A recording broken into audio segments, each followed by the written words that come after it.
Have you ever been in a conversation where you're saying one thing, but the other person hears something completely different? Welcome back to my channel Reads for the Ideal Woman. Today, we're uncovering one of the biggest mysteries in relationships: how men and women communicate. From problem solving to emotional sharing, it's like we're speaking two different languages. But don't worry, I've got the key to decoding it all. Communication between men and women can feel like decoding two different languages. But don't worry, we're here to break it down and uncover the key differences in how men and women communicate. Part 1. The Science of Communication. Let's start with some science. Studies show that women often have more developed language centers in the brain, which may explain why women tend to use more words and express themselves more openly. Men, on the other hand, are more likely to focus on getting to the point and solving problems quickly. It's not better or worse, just different wiring. Part 2. Verbal communication styles. Here's an example. When telling a story, women are more likely to include details and context to paint a vivid picture. Men, on the other hand, might summarize the main points and move on.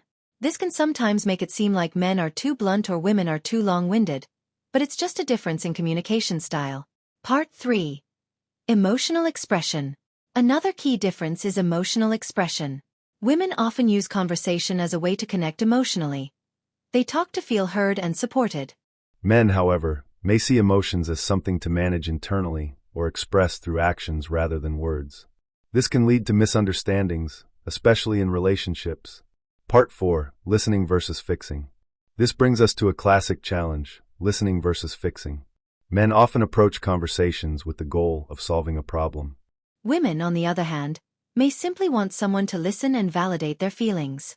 Understanding this difference can make communication a lot smoother. Part 5. Tips for better communication. So how do we bridge the gap? 1. Ask questions. Instead of assuming, ask, "What do you need from me right now?" 2. Practice active listening. Focus on understanding rather than just responding. 3. Validate feelings. Sometimes a simple "I hear you" can go a long way. Remember, communication isn't about being the same. It's about understanding and respecting the differences. At the end of the day, the differences between how men and women communicate are what make relationships and friendships so unique. By learning to embrace these differences, we can connect on a much deeper level. Don't forget to like, comment, and subscribe for more insights into relationships and communication. I'll see you in the next video.